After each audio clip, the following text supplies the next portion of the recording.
Red Lanterns number 4, written by Peter Milligan, art by Ed Beans and Diego Bernard. We left off last issue with Atrocitus thinking, man, I'd made a good decision putting Bleeze into the blood pool, unless she was actually plotting against me this whole time.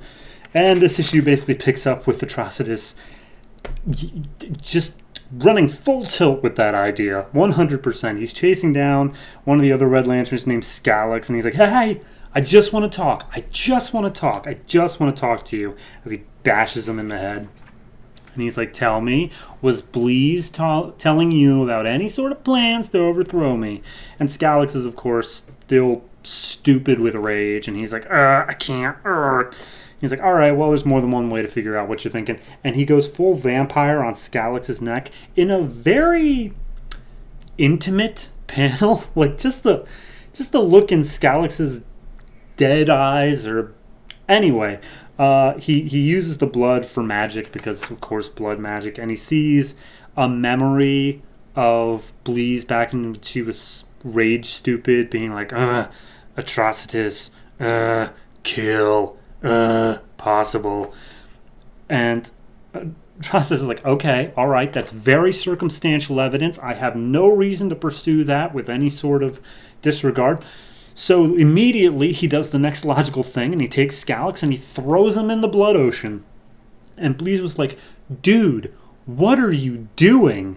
And he points over to, I don't even know his name, the big round ball guy who was also in the memory. And he's like, you too, into the ocean. And then this like floating squid spaghetti monster thing flies by. And he's like, hey, while we're at it, you two, in the ocean. And he just tosses the 3 Red Lanterns in there. And Bleeze is like, you know, the only reason I survived was because I am like incredible. Like, I'm really awesome.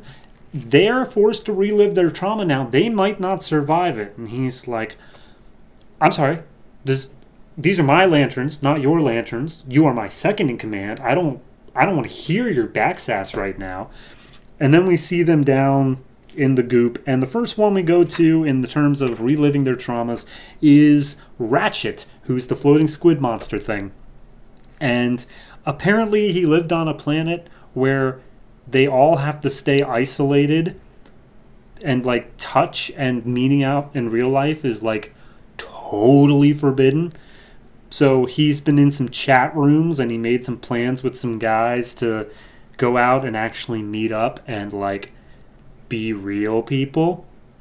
So he put on a suit and he flies out, and when he gets there he takes off his suit, and the moment he does, because he literally is just stripping down in front of these like people, as soon as he takes off his suit, he's met by like the isolation police. That's their actual name. And he's like, you're a degenerate. You do not expect clemency. So that was his trauma. That was it. So then Atrocitus goes back. He talks to Krona some more, and he's like, what did she mean by kill, Atrocitus, possible? Like, what does that mean, Krona? I have to find out. I'm really happy I can talk to you now, though. I don't know what I would do without you, dead body of Krona.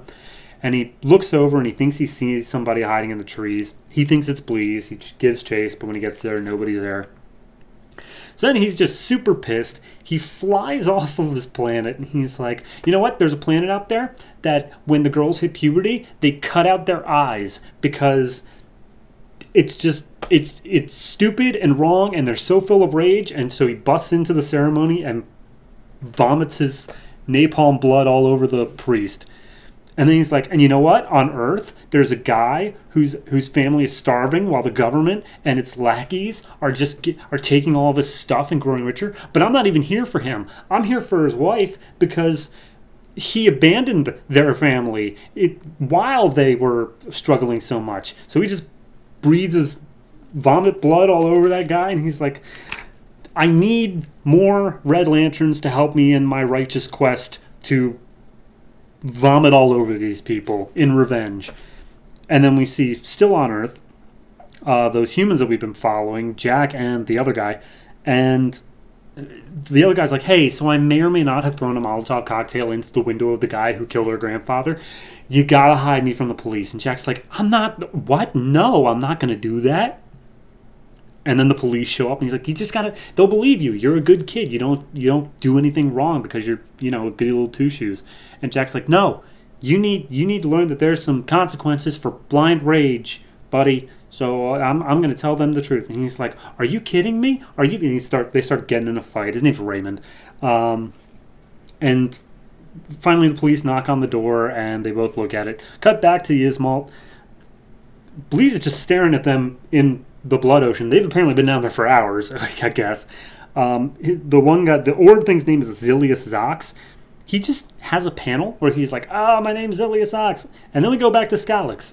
We don't know what Zilius did. So anyway, apparently he was like some sort of backroom like smuggler.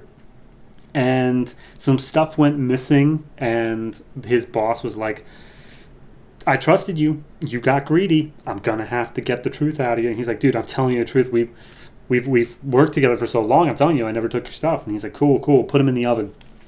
So they just put him in the oven, and that's what melts his face literally off. So they all remember their own traumas and whatever. Atrocitus comes back to the planet. He's like, "All right, as long as they survive the blood ocean, I do need people to help me on my quest. This is the reason I'm actually doing it, not because of Bleach. Totally not. Krona, I'm so glad I can." Where's my Krona? And we see that the altar in which he has kept his My Little Krona is gone, and that's the end of the issue. I genuinely enjoyed this. Like, it's not particularly like great in any way, but just like the sheer like, it's so 110% knowing exactly what it's doing, like it's just 110% there, and I am so down with it. Where it's just like Atrocitus is he's still in his rage mode where he's just not thinking anything through, and he's just trying to backwards justify everything. I just really like it. I don't know why. I just really do. The art is also pretty good here. A couple weird faces, but because they're all aliens, I'm willing to just take it, because they're all kind of weird looking to begin with, along with that very intimate panel of Scalix and Atrocitus, which I cannot get out of my head. So I'm going to give this one a 6.5. It's very good.